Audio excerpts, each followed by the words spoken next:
Okay, so let's go. Is this the arm that we can't do? The arm that you're struggling with, yeah. So you both have 10 kilo kettlebells. You're both starting to struggle. So let's see again. Oh, watch your face. There you go. Awesome. So it's not happening at all? No. Okay, let's go. Hit them up. Oh, my arm. And let's go.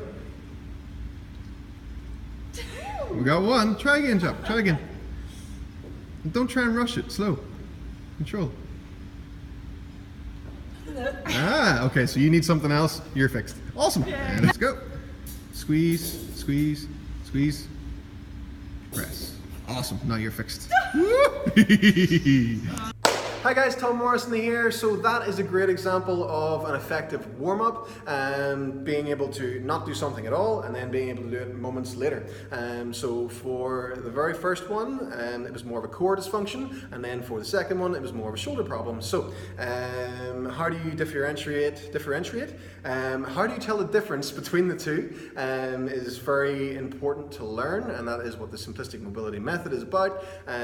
Doing stuff that is more effective for you personally rather than just doing all of this stuff. So ideally you want to learn what you need to work on most so that you're getting the most out of the mobility work that you do.